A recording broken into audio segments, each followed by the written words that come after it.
నకిలీ పత్రాలు సృష్టించి ఫ్లాట్లు విక్రయించి మోసం చేసిన కేసులో వ్యక్తిని అరెస్ట్ చేసినట్లు డీఎస్పీ జీవన్ రెడ్డి తెలిపారు.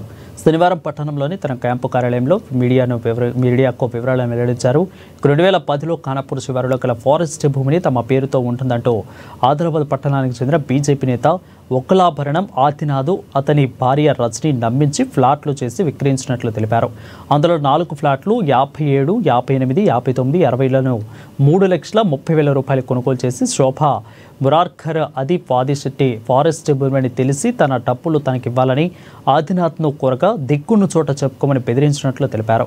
కోర్టులో తేల్చుకోమని తెగేసి చెప్పడంతో బాధితురాలి ఫిర్యాదు మేరకు అరెస్టు చేసి రిమాండ్కు పంపించినట్లు తెలిపారు. ఇక రజనీ పరారీలో ఉందని అన్నారు. భూ అక్రమాలపై ఉక్కుపాదం మోపే దిశగా ఆదిలాబాద్ జిల్లా పోలీస్ యంత్రాంగం కఠిన చర్యలు తీసుకుంటుందని, ప్రజలను మోసం చేస్తూ పత్రాలను సృష్టిస్తూ ఉన్నవారిపై కఠిన చర్యలు తీసుకోబడతాయని హెచ్చరించారు. ఆదిలాబాద్ పట్టణానికి చెందిన నందకిషోర్ మురార్క అనే ఒక వ్యక్తి 2010 సంవత్సరంలో శాంతినగర్కి చెందిన వకులాభరణం ఆదినాథ్ అతని భార్య వకులాభరణం రజని వాళ్ళ దగ్గర ఒక 4 ప్లాట్లు కొనడం జరిగింది. అవి ఖానాపూర్ శివార్లోని 68/44/1 సర్వే నెంబర్కు చెందిన ప్లాట్లు. అవి ప్లాట్ నెంబర్స్ 57, 58, 59, 60. ఒక్కొక్క ప్లాట్ ఖరీదు 82,500. టోటల్ 4 ప్లాట్లు కలిసి 3,30,000 రూపాయలు వారిద్దరికి పేమెంట్ చేసి రిజిస్ట్రేషన్ చేసుకోవడం జరిగింది.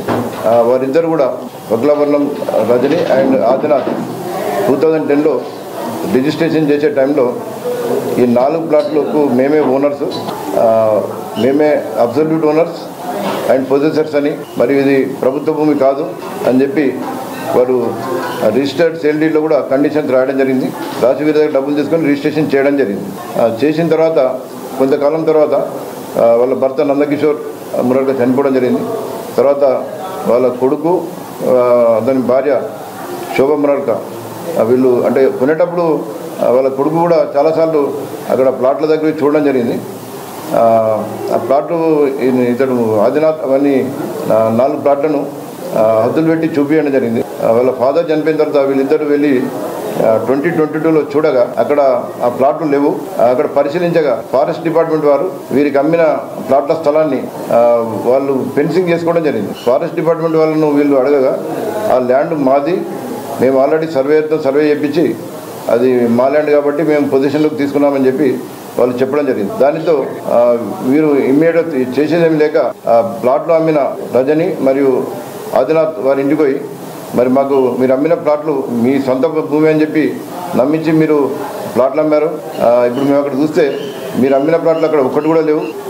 అమ్మిన ప్లేస్ మొత్తం ఫారెస్ట్ డిపార్ట్మెంట్ వాళ్ళు ఫెన్సింగ్ వేసుకున్నారు, అది వాళ్ళ ల్యాండ్ అని చెప్పి వాళ్ళు చెప్పడం జరుగుతుంది. కాబట్టి మా పైసలు మాకు వాపస్ ఇవ్వండి, లేదా మాకు వేరే ప్లాట్లన్నీ ఇచ్చి న్యాయం చేయండి అని చెప్తే నాకు సంబంధం లేదు, మీరు సివిల్ కొట్టుకోండి, నేను ఒకసారి అమ్మాను, మీ ఇష్టం, మీరు ఏం చేస్తారో చేసుకోండి అని చెప్పి వారిని బెదిరించడం జరిగింది. దాంతో 22 నుంచి వారు కోర్టుకు వెళ్ళడం జరిగింది. తర్వాత 19th రోజు మావల పిఎస్లో శోభా మురార్క ఆమె ఓల్డేజ్ వృద్ధురాలు 69 years ఆమె కొడుకుతో వచ్చి ఫిర్యాదు చేయడం జరిగింది.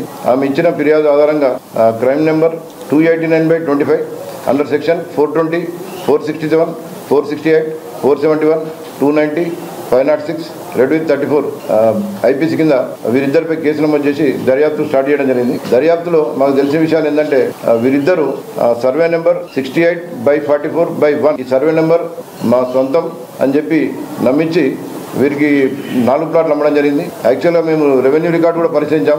ఈ సర్వే నెంబర్లో ఆదినాథ్కు ల్యాండ్ లేదు. అతనికి ఉన్న ల్యాండ్ 68/44/1/3/4లో కూడా ఉన్నది. అయితే ఆ సర్వే నెంబర్లో మెన్షన్ చేయకుండా ఈ సర్వే నెంబర్లో ల్యాండ్ లేనప్పటికీ నాకు ల్యాండ్ ఉన్నదని చెప్పి నమ్మించి వారిద్దరూ వీరికి రిజిస్ట్రేషన్ చేయడం జరిగింది. తర్వాత అది ఫారెస్ట్ ల్యాండ్ అని తెలిసిండి కూడా వీరిద్దరూ అమ్మినట్లు మాకు దర్యాప్తులో తేలింది. ప్లాట్లు అమ్మేటప్పుడు జనరల్గా సర్వే చేసి ఆ ల్యాండ్ హద్దులు డిసైడ్ చేసిన తర్వాత వాళ్ళు ప్లాట్లు పెట్టి అమ్మాలి, లేదా సర్వే చేయకుండా అమ్మినప్పుడు ఇట్లా ఉన్న బాధితులు నష్టపోతే వారికి కాంపెన్సేట్ చేస్తామని చెప్పి ఆల్రెడీ రిజిస్టర్డ్ డాక్యుమెంట్లో ఉన్నది. వారికి కాంపెన్సేట్ చేయాలి. వీరిద్దరు చేయకుండా వారికి 2010లో 3,30,000 వారి వద్ద తీసుకొని వారిని లాస్ చేయడం జరిగింది. ఇప్పుడు అదే వారు వేరే దగ్గర ప్లేసులో ప్లాట్లు కొంటే వాళ్ళకు రేట్లు కూడా పెరిగేటి, అన్ని విధాల వాళ్ళ బాధితులు లాస్ కావడం జరిగింది. ఈ ఆదినాథ్ను మేము నిన్న అరెస్ట్ చేసి ఈరోజు ఆనరబుల్ కోర్టులో ప్రొడ్యూస్ చేయడం జరిగింది. మేజిస్ట్రేట్ గారు అతన్ని 14 రోజుల జ్యుడిషియల్ రిమాండ్ నిమిత్తం డిస్ట్రిక్ట్ జైల్ ఆదిలాబాద్కు తరలించడం జరిగింది. మళ్ళీ ల్యాండ్ గ్రాబర్స్కు మేము చెప్పేది ఏంటంటే కేసులు బుక్ అయిన తర్వాత పొలిటీషియన్లు సరెండర్ కాండి, అంతేగాని కేసుల నుంచి తప్పించకపోతే మీరు ఎక్కడున్నా మిమ్మల్ని పట్టుకొస్తాం మేము. కాబట్టి పోలీసులు పిలిచినప్పుడు మీ డాక్యుమెంట్ చెక్ చేయడానికి పిలిచినప్పుడు మీరు పోలీస్ స్టేషన్కి అప్రోచ్ కండి. ఈ కేసును ఛాలెంజింగ్గా తీసుకొని